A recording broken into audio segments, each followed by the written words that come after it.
Hi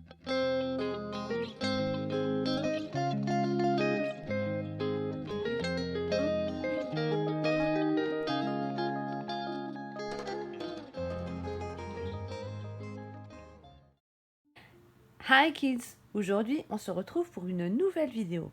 C'est vrai, je n'en ai pas fait depuis des semaines, mais aujourd'hui, je vais me rattraper. La semaine dernière, les élèves de l'école de Bézieux se sont penchés sur le mystère du monstre du Loch Ness. Alors, qu'en est-il? Nous allons voir tout cela ensemble.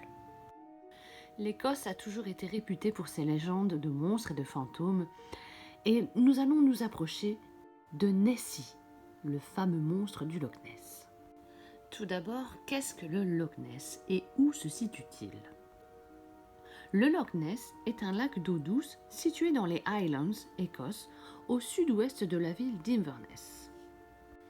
Il mesure 36,2 km de long, 2,7 km de large, avec une profondeur d'environ 132 mètres.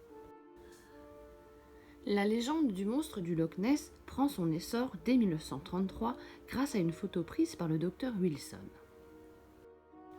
En avril de cette année, un couple a vu un énorme animal qui semblait correspondre à un dragon ou un monstre préhistorique.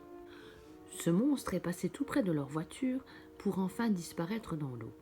Cet événement a été reporté dans le Scottish Newspaper.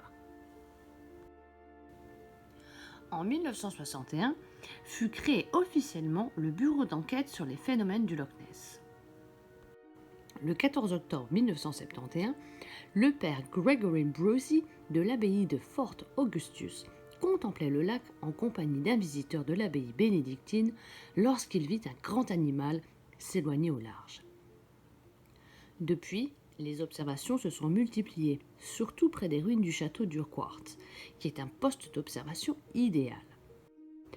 En 1972, un plongeur raconta avoir vu une énorme grenouille alors qu'il explorait l'épave d'un chalutier et refusa de descendre au fond du lac une nouvelle fois.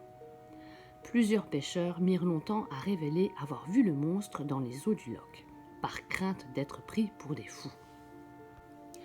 Depuis les années 70, plusieurs expéditions sous-marines sont organisées.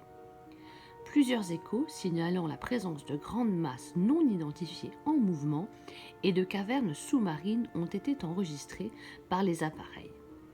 Mais bien souvent, il s'agit d'artefacts car le soubassement du lac est en granit et en schiste, ne pouvant donc pas abriter de grottes sous-marines.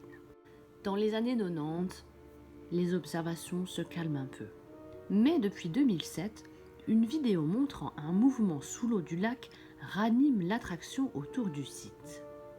En 2011, George Edward, propriétaire d'un bateau de tourisme, prend une photo saisissante, qualifiée de la photographie la plus claire de la créature de légende.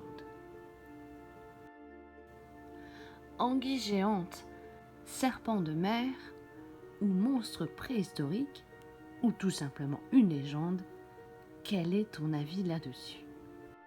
Et voilà, c'est déjà tout pour aujourd'hui. J'espère que cette vidéo t'a plu. On se retrouve très bientôt. En attendant, travaille bien, sois bien sage et surtout prends bien soin de toi. See you soon. Bye bye.